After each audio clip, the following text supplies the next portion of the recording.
Welcome back, everyone, to the Dr. Ginny Show. Today, I have a very special guest. His name is Sridhar Ravilla, and he goes by Sid. So, Sid, welcome to the Dr. Ginny Show. Thank you, Ginny. I really appreciate you having me on the call today. We have a lot to talk about today. Sid is the author of the brand new book, Transformation That Lands. So, we have so much to discuss around transformation. I recently did my own podcast, Sid, and a vlog on the impact that AI is going to have on our identity. So I would love to unpack what is happening around your experiences, and people will get to know more about you and your background. So in order for them to listen to us, let me ask you, Sid, why should they spend the next 15 to 20 minutes with us here on the Dr. Ginny Show? Wow. So, Dr. Ginny, just today, I came across something very interesting. I looked at, it's a LinkedIn post, someone did it. And I just realized that Amazon makes $1 million roughly every 40 seconds. That's NVIDIA it? makes about 70 seconds. Costco makes about 90 seconds. And the list goes on and on. The point here is most of these companies can make $1 million in no time. Before we take a cup of coffee, they're already making millions. 20 years ago, the scale looked very different. Revenue was tied to physical expansion, people, and infrastructure. Growth had friction. Today, the scale is exponential. It's software, platforms, and ecosystems. The constraint is no longer capacity, it's the decision quality. And that changes the job of a leader completely. And most leaders on your podcast should be mindful of that because they're all moving very fast. They don't get the luxury of slow corrections. Small mistakes compound quickly. Noise increases, complexity increases. And if your decision making doesn't keep up, you fall behind without even realizing it. Yeah. That's why I think, Dr. Ginny, they should be paying attention to our call today. So what I'm hearing you say is that if we dive into this conversation and you implement some of the strategies and the recommendations that you're going to make for us, that we will be able to make better decisions as leaders and make them faster. Is that what I'm hearing? That's the goal and the hope. Yes. Well, let's make that hope come to reality, because you know how what we always say is hope is not a strategy for us, Hope right? is not a strategy. Correct. So Sid, why don't we go right into your background? Can you tell us a little bit about your corporate background? I know you and I share the technology aspect of our backgrounds. What inspired you to write the book, Transformation That Lands? And now that you're doing fractional work, tell us a little bit about you and what brought you to this point in your career. Fantastic. So I have spent over 25 years in tech and telecom industries, Dr. Ginny. I live in Dallas with my wife and 2 teenage boys who have officially grown to double my size. But we love Dallas. It's a perfect place for them to explore their passion for football. Professionally, I have built a career bridging the gap between board's vision and real-world execution. And that's what I have written in my 3 books as well. Wow. Now, Transformation That Lands is the first book that you introduced. We launched in January. Followed that, I have written a couple more books, and I'm working on my next book as well. But I have leveraged cloud and AI, which is your favorite topic, to drive cost reductions, to increase the revenue realization faster. So I bring the execution credibility to ensure the digital bets actually show up as measurable outcomes. That's the reason why, I took a pause and I started thinking maybe, I should start writing a book. And I have noticed that when I stepped away from the corporate grind for a bit, for the first time in a long time, I have space to think rather than just execute. And I kept asking myself a simple question. Why do so many well-funded, well-led transformations still stall? I would see it across different companies, smart people, big budgets, great technology. On paper, everything looks solid. But somewhere along the way, the ownership would thin out. Judgments would move into the systems. And leaders didn't even realize they have stepped back because the dashboards were green. That tension, that worry stayed with me. So the book is my real attempt to make sense of that pattern. Intelligence is scaling fast. Leadership capacity isn't. You'll see this theme over and over in my discussion here. And the gap is where transformation quietly breaks. So that's the main reason behind why I wrote the book, Transformation That Lands. So Sid, I know that now you're doing different work than what you did for many, many years in corporate. So what is it that you do now? And how do you support your clients? I'm starting to do some fractional work advising CEOs and founders, Dr. Ginny. I see this problem, transformation, that's failing across in multiple industries. So that's what I primarily advise the board, the CEOs, and the founders. Excellent. And Sid, I know that this area, this technology field that we come from is evolving faster than we can keep up with. What would you say are currently your top priorities for your team? I know that this is probably your first foray into entrepreneurship. Am I right? Yeah, from this side, correct. So what are the top priorities for you as a new entrepreneur? It's really about focus and leverage. Okay. First, make sure the teams, right? Our teams, the teams are aligned around high impact initiatives that Mm-hmm. actually move the needle. Mm-hmm. Second, strengthen the partnership and alliances. You cannot do this alone. You got to open doors for bigger opportunities and scale. And third, and the most important thing, Dr. Ginny, is building leadership capacity. You can scale, technology scale, AI can scale you faster than you can ever imagine, but you have to scale your leadership along with it. So helping people make better decisions faster, so Mm-hmm. the organizations can operate with more clarity and speed. So That would be those are the top three priorities I'm focusing on. So how do you help your clients do that? Let's just give our audience a little bit of, okay, let's just pick leadership capacity. How do you Mhm. help your clients and future clients develop that within their organizations? So first thing I tell them is, slow down. Okay? You want your AI to deploy. Don't jump to conclusion on the ROIs. You're not going to get an ROI overnight. Right there, the leadership capacity will diminish if we expect the ROI within, let's say, 90 days. We hear this all the time. Oh, I'm deploying AI, I'm spending millions of dollars, and to get the ROI quickly. The leadership cannot execute on that. So you slow down on that expectation. Get to the realistic expectation. Just because you're pumping in money, there is no real ROI. Number two, you need to bring your people along. Let them understand what you're trying to do. Trust and transparency, Dr. Ginny.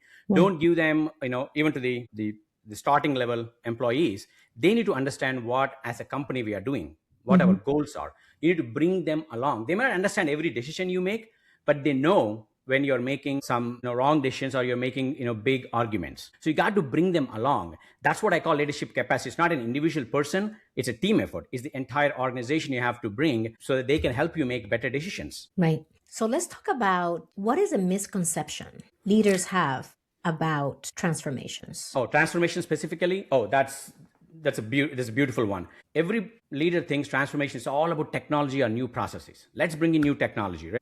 Technology changes every 3 months. But the reality, transformation rarely fails because of the technology. It actually fails because leadership doesn't scale, Dr. Ginny. And what do you mean by this, Sid, that it doesn't scale? So teams get bogged down in complexity. Decision making slows and people focus on the wrong things. The true transformation happens when leaders can simplify and create clarity and make better decisions consistently.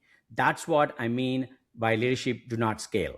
So they got to make things simpler, make it more clear to the people, right? That's the real lever most people overlook. And what would you say? I mean, I have been in those environments, right, where there is transformation going on. And what there exists is a lot of confusion. And in many cases, the leadership itself does not know what's going to happen, right? We're all kind of just hoping for the best and planning the best that we can. So how does a leader prepare to make better decisions when there is so much ambiguity happening across the entire sphere of data points? How do we give our own people certainty when we are not certain about what is going to happen? Yeah, excellent question. So let me take a pivot a little bit here, Dr. Ginny. You heard of green dashboards. Yes. Everybody has dashboards, everybody has KPIs, and you see across the board it's all green. When leaders walk into a conference room and they see a green dashboard, you should not be happy. You should be worried. You need to understand how we achieved the green dashboard across the board. How we achieved green everywhere. It could be because, not that our teams are lying, not that the teams are hiding something, but you need to understand what they have done to get there. They could have done simply a patchwork, a band-aid solution that may not scale eventually. And that's a small decision they made that can be catastrophic when you really go add 100 clients, 200 clients later on. That band-aid solution may not work for everybody. And it will be very costly for you to make the change at the time. So you need to understand what they have done to get to the green. They might have moved the timeline, and that budget will increase significantly. If you move the timeline from today to 2 weeks down, we'll deploy this feature, automatically the dashboard will show green instead of amber or red. So those are the type of things you as a leader need to start thinking and asking, not in a confrontational way, more as a curiosity way. Asking the question, hey, how did we get to green? I thought this was one of the complex areas. How did we achieve this? Proud of the team, but I would like to understand a little bit more. Have we done something? Did we use a new technology to achieve this? Did we add more people to achieve this? Or have we done any shortcuts, like doing a band-aid solution, a short workaround, or adding a timeline to this, bringing in more money? Those are the type of curious questions. If you start asking, I think the whole team will follow you, and they will understand what you as a leader are doing. I love the concept of the curiosity part. And when you said, if you see a green dashboard, it's like red flag, red flag, red flag. Really try to get underneath that, because I can see how a leadership team may want to look good, right, in front Yep. of their leader, senior executive leader, CEO, CXO. Right. And at the same time, let's be realistic, is what I'm hearing you say. And let's get under the hood to understand how it got to be a fully green dashboard. So, Sid, as we continue our conversation, I know that you are constantly speaking with people in the marketplace, your peers, colleagues, former team members, potentially. What would you say is one of the biggest challenges that you're noticing in the space of adoption, AI, transformations? What are some of those biggest challenges? There are a couple of things that stand out, Dr. Ginny. One is the decision quality Mm-hmm. itself is dropping as organizations scale. There's an illusion of progress because we are measuring activity, but not the outcome. It's a check mark. Oh, we finished this task. It's a check mark. What did that truly deliver? What is the actual outcome? Is it tangible? It is helping our customers. Is it helping our organization? And most importantly, judgment is getting replaced by over-reliance on tools. Let AI make the decision. In 2000s, if I remember correctly, we all grew up, at least I did, with a concept called data-driven decisions. It's a beautiful concept. I love it. Right? Get behind the data, and then you can make a decision. Over a period of time, what happened is people are hiding behind the data. You often hear in conference calls saying that, oh, let's get more data. That's a classic, phrase people use. Let's get more data. But you cannot get, infinite amount of data. It's not a Google map where it gives you the exact step-by-step approach to get to the end destination. You as a leader need to apply your judgment, apply your risk, as a company, what risk you can take, and make that decision quickly. Don't over rely on tools and data forever. Yeah, it works fine until things get unclear, and that's exactly where leaders are supposed to step in. So, Sid, do you believe that part of that behavior, if you look at organizational behavior, is because on some level, when you are the leader who makes the decision, instead of deferring it to, let's see what the data says, then you're not at fault? Then it's not on you, basically. You are diluting the decision-making source, so that if things don't work out the way that you had intended, that you kind of have a free pass. I mean, what do you think is happening in the behavior of delaying the decision-making? You're absolutely right. I mean, at the end of the day, the buck needs to stop somewhere. For transformations, I clearly state in my book that you got to have a clear ownership. You got to have a resignation test. What I mean by that, Dr. Ginny, is if any transformation at scale fails, because you're putting in tens of millions of dollars, right? Every transformation I have seen is minimum $10 million, for a small to medium organization. For startups, yes, it could be $1 million, $2 million, but that's too much for them as well. So it's very important to understand who is the person going to be responsible for it. One person, not a committee, not a forum of people, right? Yeah. If that one person is responsible, the resignation test, the question is, if the transformation fails at scale, will he be resigning his job? If the answer is yes, then you're good, right? But it's not fluff, it's real. Now, there is a fear, obviously, to take that ownership, because yes, you get fired. And it happened to me a couple times in my life. When we were running a major transformation at a telco, there was a deployment happening. We followed all the checkbooks, KPIs, everything was fantastic. Went to the deployment day. On a Friday night, we started, and Saturday afternoon, we noticed cracks in the deployment. We are losing out on data. The systems are not coming up. The panic sets in, and the leadership calls in, and they ask me, what is the status? I said, it's not looking good, and we are trying to explore different options, whether to move forward, whether to back up, or whatever it might be, right? 6 hours later, it's still not good. Then my boss, in panic, he didn't mean this. I know that. In panic, he said, Sridhar, if my boss, the CIO, asked me, who is responsible for this, I'm going to give your name. I said, absolutely, you should. Give my name. I'm okay with it. And then he hung up the phone. And just an hour later, he calls me and says, how is it going? You understand that leadership pressure, even though he's not directly responsible for getting in the line of, sight there. But it's very important for leaders to know that you have to take ownership. And the small deferrals compound into big failures, Dr. Ginny. Do not defer anything, right? You hear this, let's revisit this later. Let's get more data. Or let's align one more time. Everyone feels so harmless. We have all done it. Every delay, you're pushing the risk out. And you do this, I call them micro deferrals. It doesn't look very harmful, but they stack up into a systemic fragility. Absolutely. And so when I take into consideration all of these things that you're mentioning, Sid, so you're mentioning deferring decisions, let's get more data, let's realign later, all of the little phrases that we use. And ultimately, there's not a single owner of the decision, which then creates people kind of, it's called cognitive dissonance, right? Well, cognitive dissonance is when you have conflict internally. In psychology, there is a concept that if something happens in public, and multiple people look at it, nobody takes ownership because everybody else thinks that somebody else is going to call the 911. It's not impacting me. It's not my problem. So, Correct. you move on. But you got to make it is their problem. So these are the behaviors that you can notice in your environment. Can we talk about if you are that C-suite leader and you have a team who is displaying some of these behaviors? Let's talk about what are the qualities in a leadership team, the competencies that those C-suite leaders should be surrounding themselves with today if they want to go through these transformations in a way that makes them sustainable and that actually gets us to the results that we're looking for. What are some of those leadership qualities? So everybody who's listening, right, can say, how am I doing against these qualities that Sid's going to talk about? Yeah, if you ask me what leaders need most right now, the competencies, it's less about checking boxes and more about thinking clearly under pressure.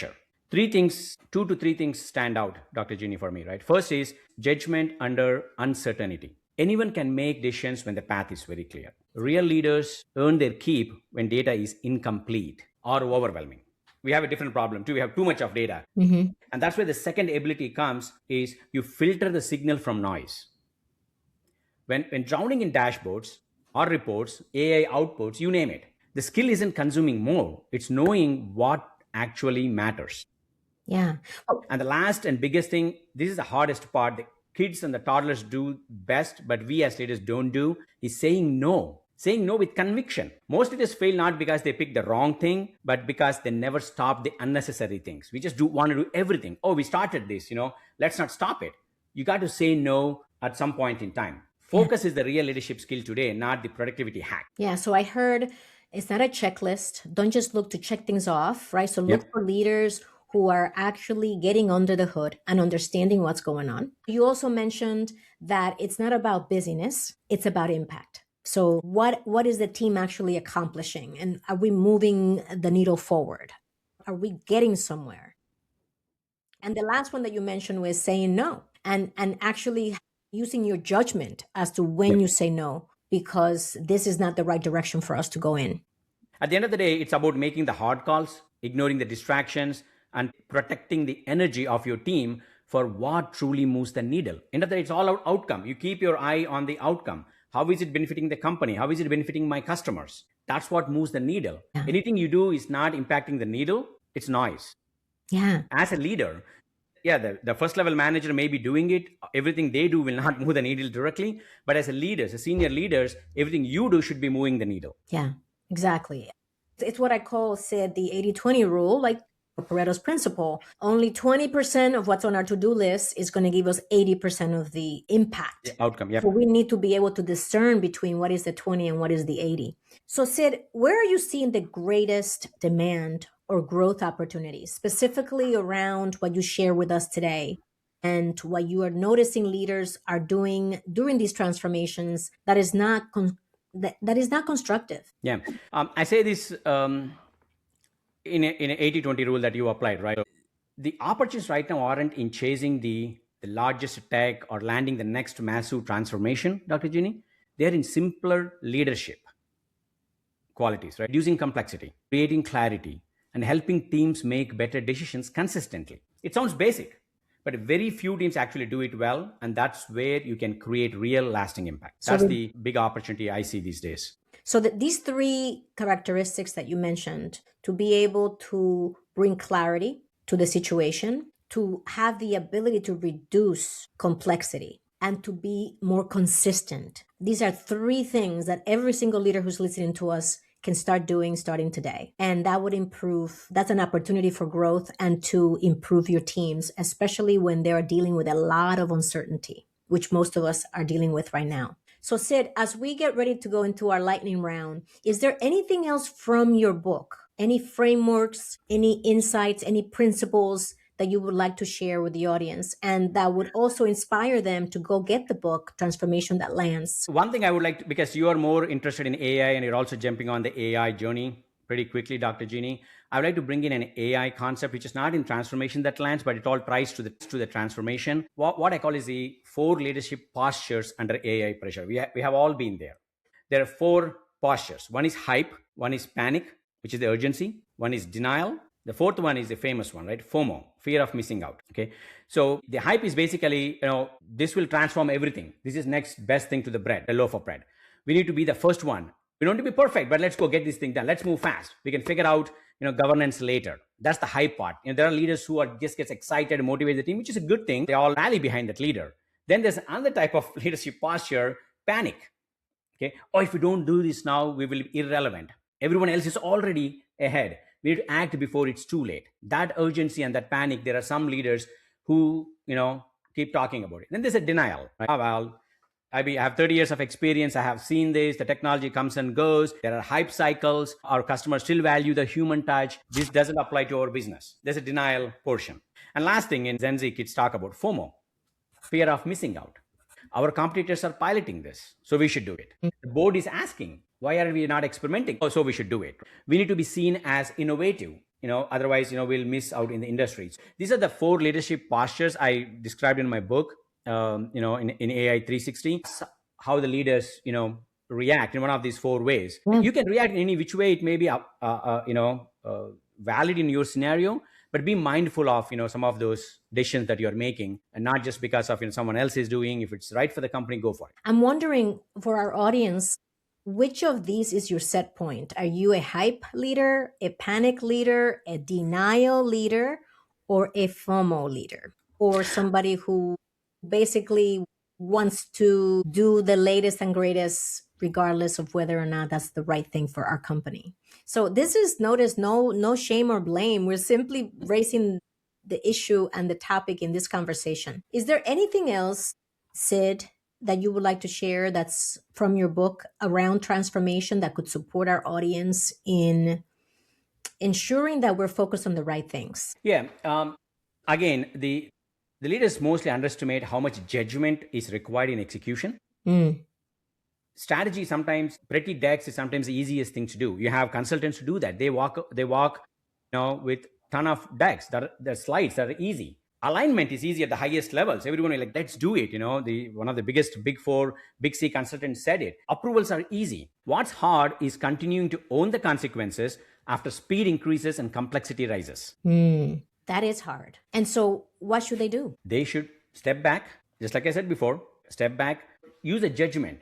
Judgment is very important on everything we do these days. Everything else AI is going to do for you, but the AI will not own the consequences. You own the consequences. So you have the accountability, the ownership, and the judgment is required in execution. Yes. So I heard you say step back, take a look at the situation, and use your judgment. Now, Yes. I am going to be the skeptic and say, well, what if you have poor judgment? Are you going to follow one of these high panic, denial, or FOMO as a strategy to move forward? There is no wrong in one of those leadership postures. Every situation demands a different type of leadership posture. Lean on your peers, lean on your network, which we haven't talked about. The networking is the most powerful weapon out there. You build your board of directors. Don't be yourself in making the decision. Lean on your mentors, coaches like you, Dr. Ginny. You do this all the time, coaching people. I'm so glad that we got to this point in the conversation, because this aspect of leadership, we know that is really lonely at the top, and that people look at us and look for our guidance. And then the question is, who's guiding us? Because we may have great judgment and we have a lot of wisdom and knowledge and experience. And there are situations when we can really use a sounding board. Absolutely. And so I love the concept, Sid, that you shared, is build your board of advisors. Who are those people in your network? And usually all the clients that I work with have them, myself included, right? So they have their network of support that they can rely on and lean on when the kitchen gets really hot. And Absolutely. they have other experiences that they can provide and help you think through how to solve the problem that you're solving. And then you can also lean on your own team and not pretend like you have all the answers. And how you do that gives them the confidence that you may not have the answer, but that you know we are going to figure it out somehow, which is Yep. really the difference versus the I don't know what to do and you're just out of control, which is not where we want to be. And some of the advisors that you want to talk to, they already have the scars. They learned the hard way, probably. So they will teach those lessons. They'll tell you, hey, in this situation, this is how I did and I got burned. So maybe you can learn something from it. It may not be the exact situation for you, but you always learn from these great experiences, Dr. Ginny. Thank you so much, Sid. Sid, let's have a little bit of fun. Let's talk about what would you tell your younger self as you started out on your journey? What would you do differently? What would you keep doing? Well, my younger self, I have two teenage boys, as I mentioned. One is, sophomore in college. One is a sophomore in high school. I tell them this all the time. So I'm assuming, they are my younger self. I simply tell them, hey, relax. Stop trying to have all the answers. It's overrated, right? Start saying no early. Ask more questions. Pay attention to the people around you. Network, not only within your team, but also outside your team. That's important. And not just the dashboards. Oh, and don't be afraid to make a decision with half the data. You will learn more from the messy stuff than the perfect plan ever taught you. Wow, that's amazing. Because I'm sure as you said that, and as you say that to your sons, you're thinking about yourself in those situations and how you were seeing yourself and how you thought you probably had to have all the answers and that the dashboard had to be the thing, the holy grail, right? Wonderful. Just to wrap it up, sorry, for the listeners in one single line, if they want to take away, less spreadsheet, basically, more judgment and a little bit more courage. Courage, that's a big one. And sometimes courage could be rewarded and sometimes courage is punished. Yeah, there are no firefighters in transformation. We don't want firefighters in the transformation. You got to have, people with good judgment, handling and diffusing situation from day one, not just in one point in time. That's right. It's a marathon. It's not a sprint. So if you had no limitations, Sid, if you had no limits on your money, time, resources that you need for this project, what project would you start right now? I've been a mentor for many mentees in the world. And they ask the question, simple question, hey, how can I get promotion? Right? Why did you give me this rating? Yes, the HR gives you a list of 10 different things to pick from. This is why they did, and you score them, and that's why you get the rating. But the leaders, they get promoted and they struggle. We don't give them any wings to navigate through this. It could be simple as getting people promoted, as simple as giving feedback. They struggle. So I used to think this, and I wanted to still now, if I get an opportunity, Dr. Ginny, is create a decision lab for leaders, a place where they could practice real world scenarios in a safe but high stake environments. Think of it like, as an executive coaching meets simulations that meets mentorship at scale. Yeah, I love that. Okay. I kind of relate this to, if I want to explain to my kids, I would say, hey, look, we have labs for proof of concepts. We spend millions of dollars on proof of concepts. We have trial runs for new drugs, could be on animals, could be on humans. We do have certifications for developers. Why not the same for leaders? There's no book. There's no Google map for leaders to go do things. They adopt their own leadership style over a period of time. It may take 20 years, 25 years like me, but you don't have that kind of a time in this world right now.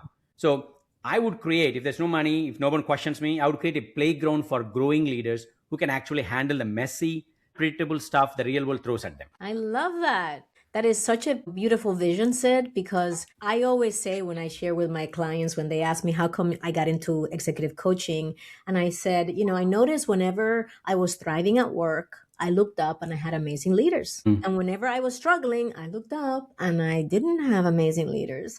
So I agree with you that leadership is one of those skills that you gain by watching people. And if you were lucky to have excellent role models, then you become an excellent leader. But if you didn't, and you didn't use your judgment to say, I don't want to be that, then you emulate these other styles that are toxic in many cases for the culture. Yep. So I love the concept of a lab and having them do simulations of all of the things that could go wrong.